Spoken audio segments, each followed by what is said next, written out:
Hey guys, Thomas here, and I wanted to do a follow-up video to last week's video, which was for me to explain what a third life crisis is.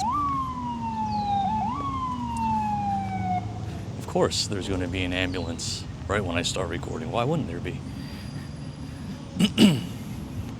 I like how it runs their sirens right as I pan the camera over and you can see them.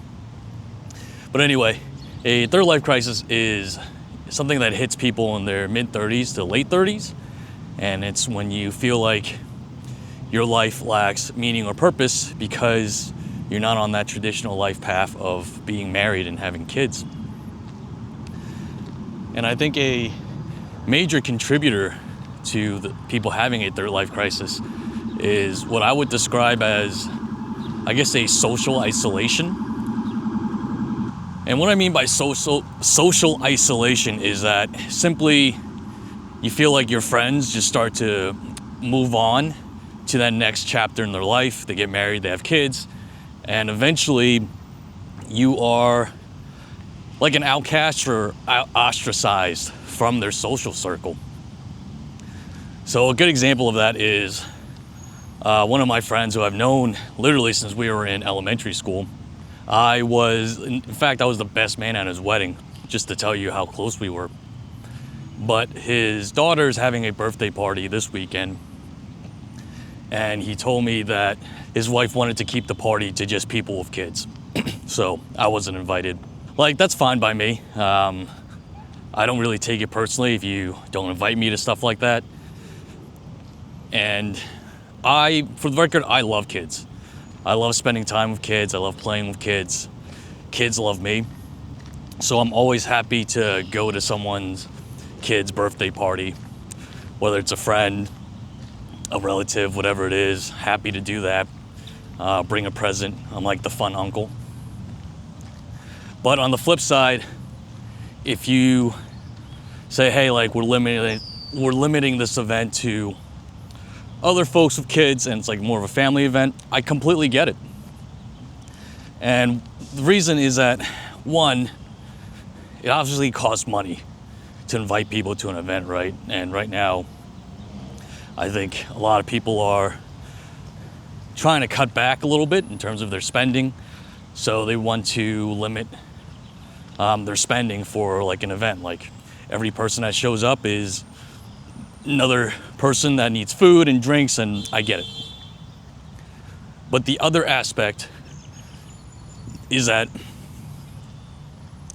eventually these events they're not events for you, the parent, or your friend. They're events for the kid. They're mainly an event to, celebrate their birthday and to have all of their friends there. So it doesn't really make sense to invite someone who doesn't have kids, because like the whole point of the party is for the kid, right? But this isn't the first time that I've either not been invited to like a kid event, or eventually I didn't want to come to kids events. So one of the things that anyone who goes to a lot of these parties is eventually it just becomes a whole bunch of kids running around, and there's quite a bit of frenzy. Like, especially as kids get a little older, I'd say like 4 or 5 and older, they run around a lot more. They socialize with each other and interact with each other, other kids, a lot more. And it's just kind of a hectic scene.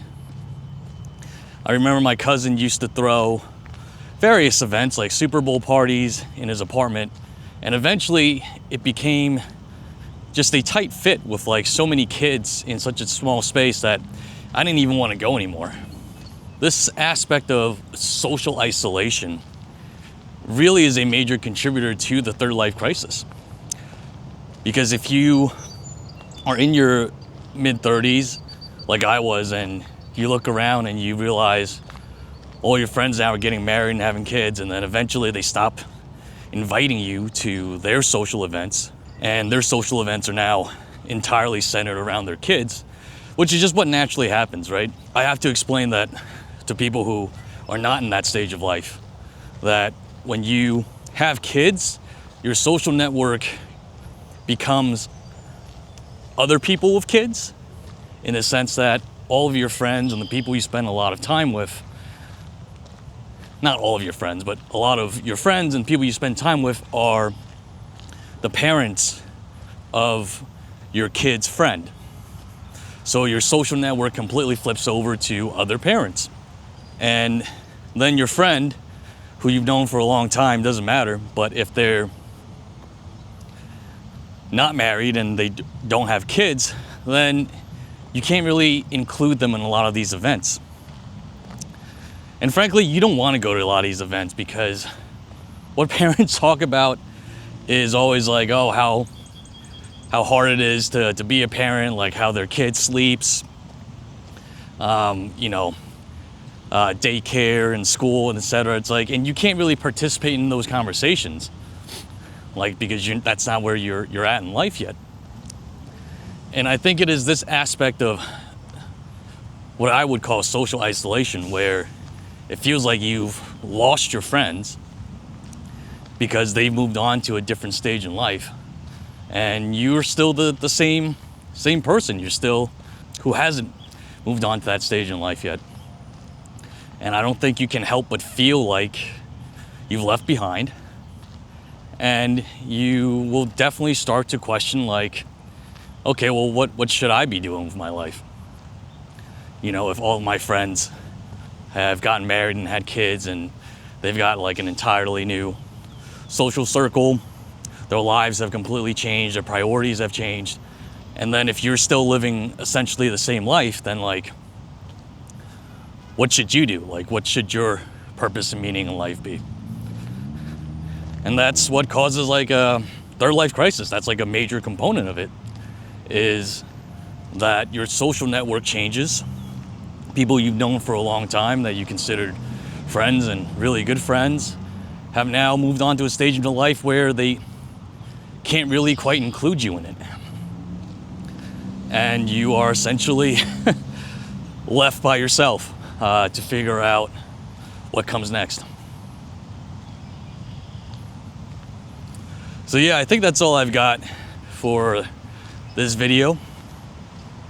Hopefully you found this helpful in terms of understanding more about the third life crisis. If you made it this far, thank you for watching. I will see you in the next video. And as always, take care of yourself, and if you can, someone else too.